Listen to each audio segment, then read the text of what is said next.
Motor के छींटे, मानसरोवर भाग 2, मुंशी प्रेमचंद्र की अमर कहानियां।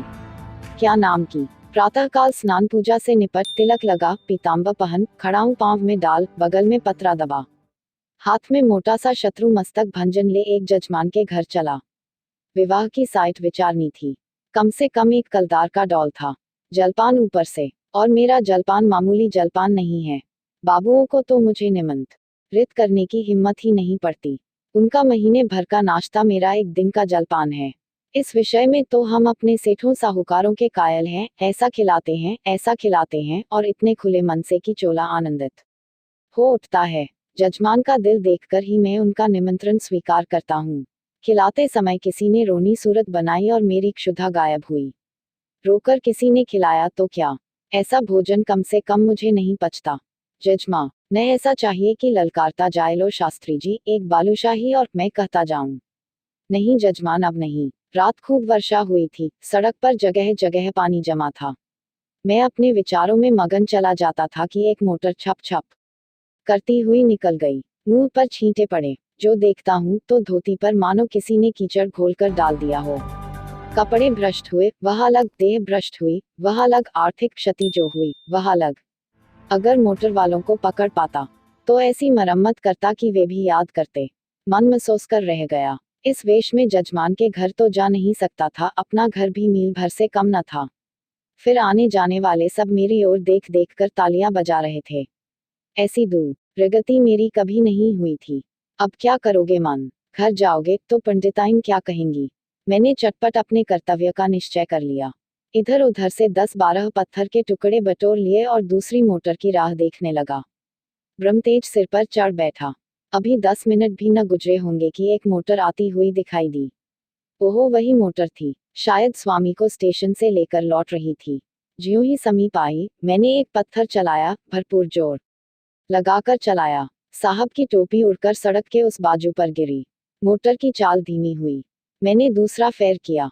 खिड़की के शीशे चूर चूर हो गए और एक टुकड़ा साहब बहादुर के गाल में भी लगा। खून बहने लगा। मोटर रुकी और साहब उतरकर मेरी तरफ आए और घूंसा तानकर बोले, सुआ, हम तुमको पुलिस में देगा। इतना सुनना था कि मैंने पोथी पत्रा जमीन पर फेंका और साहब की कमर पकड़कर अडंगी लगाई तो कीचड़ में भद से गिरे। मैंने चत सवारी गांठ और गर्दन पर एक 25 रद्दे ताबड़तोड़ जमाए कि साहब चौंधिया गए। इतने में उनकी पत्नी जी उतर आईं। ऊंची एड़ी का जूता, रेशमी साड़ी, गालों पर पाउडर, ओठों पर रंग, भैवों पर स्याही, मुझे छाते से गोदने लगी। मैंने साहब को छोड़ दिया और डंडा संभालता हुआ बोला, देवी जी आप मर्दों के बीच में न पड़े, कहीं चोट चपेट आ जाए तो मुझे दुख होगा। साहब ने अवसर पाया तो संभल कर उठे और अपने बूटदार पैरों से मुझे एक ठोकर जमाई। मेरे घुटने में बड़ी चोट लगी। मैंने बौखलाकर डंडा उठा लिया और साहब के पांव में जमा दिया। वह कटे पेड़ की तरह गिरे। मेम साहब छतरी तान कर दौड़ी। मैंने धीरे से उनकी छतरी छीन कर फेंक दी।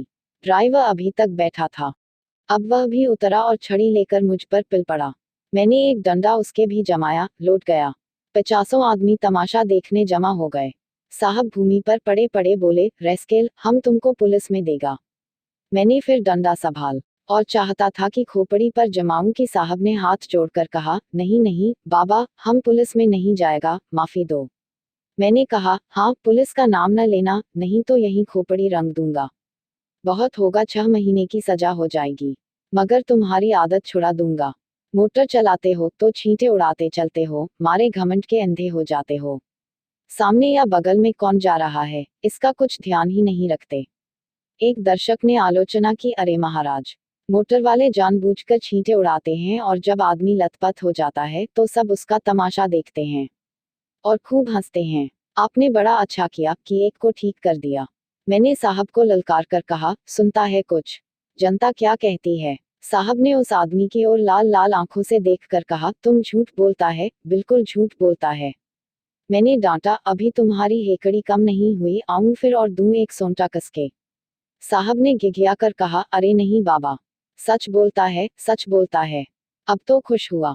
दूसरा दर्शक बोला, अभी जो चाहे कह दे, लेकिन ज्यों ही गाड़ी पर बैठे फिर वही हरकत शुरू कर देंगे। गाड़ी पर बैठते ही सब अपने को नवाब का नाती समझने लगते हैं। दूसरे महाशय बोले, इससे कहिए थूक कर चाटे। तीसरे सज्जन ने कहा, नहीं, कान पकड़कर उठाइए बैठाइए। चौथा बोला, अरे ड्राइवर को भी। ये सब और बदमाश होते हैं। मालदार आदमी घमंड करे तो एक बात है, तुम किस बात पर अकड़ते हो। चक्कर हाथ में लिया और आंखों पर पर्दा पड़ा। मैंने यह प्रस्ताव स्वीकार किया। ड्राइवर और मालिक दोनों ही को कान पकड़कर उठाना बैठाना चाहिए और मेम साहब गिने। सुनो मेम साहब, तुमको गिनना होगा। पूरी 100 बैठकें, एक भी कम नहीं, ज्यादा जितनी चाहे हो जाया। 2 आदमियों ने साहब का हाथ पकड़कर उठाया, 2 ने ड्राइवर महोदय का। ड्राइवर बेचारे की टांग में चोट थी, फिर भी वह बैठकें लगाने लगा। साहब की अकड़ अभी काफी थी। आप लेट गए और उल जलूल बिकने लगे। मैं उस समय रुद्र बना हुआ था। दिल में ठान लिया था कि इससे बिना 100 बैठकें लगवाए न छोड़ूंगा। 4 आदमियों को हुक्म दिया कि गाड़ी को ढकेलकर सड़क के नीचे गिरा दो। हुक्म की देर थी। 4 की जगह 50 आदमी लिपट गए और गाड़ी को ढकेलने लगे। वह सड़क बहुत ऊंची थी, दोनों तरफ की जमीन नीची। गाड़ी नीचे गिरती और टूट टाट कर ढेर हो जाती। गाड़ी सड़क के किनारे तक पहुंच चुकी थी कि साहब कांपकर उठ खड़े हुए और बोले, बाबा, गाड़ी को मत तोड़ो, हम उठे बैठेगा। मैंने आदमियों को अलग हट जाने का हुक्म दिया, मगर सबों को एक दिल लगी मिल गई थी। किसी ने मेरी ओर ध्यान न दिया। लेकिन जब मैं डंडा लेकर उनकी ओर दौड़ा तब सब गाड़ी छोड़कर भागे और साहब ने आंखें बंद करके बैठकें लगानी शुरू की। मैंने 10 बैठकों के बाद मेम साहब से पूछा, कितनी बैठकें हुई।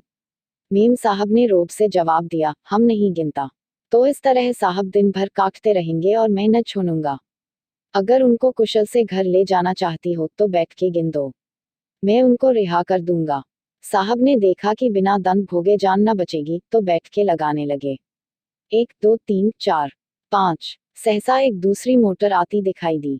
साहब ने देखा और नाक रगड़कर बोले, पंडित जी, आप मेरा बाप है, मुझ पर दया करो, अब हम कभी मोटर पर न बैठेगा। मुझे भी दया आ गया। बोला, नहीं, मोटर पर बैठने से मैं नहीं रोकता, इतना ही कहता हूँ कि मोटर पर बैठकर भी आदमियों को आदमी समझो। दूसरी गाड़ी तेज चली आती थी। मैंने इशारा किया। सब आदमियों ने 2-2 पत्थर उठा लिए। उस गाड़ी का मालिक स्वयं ड्राइव कर रहा था।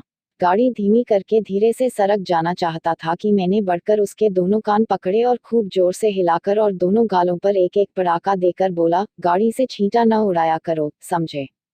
चुपके से चले जाओ। यह महोदय बकझक तो करते रहे, मगर 100 आदमियों को पत्थर लिए खड़ा देखा तो बिना कान पूंछ डुलाए चलते हुए।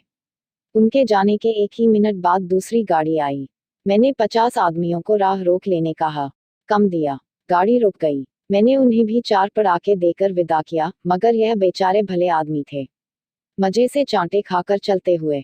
सहसा एक आदमी ने कहा, पुलिस आ रही है, और सब के सब हुर हो गए। मैं भी सड़क के नीचे उतर गया और एक गली में घुसकर गायब हो गया।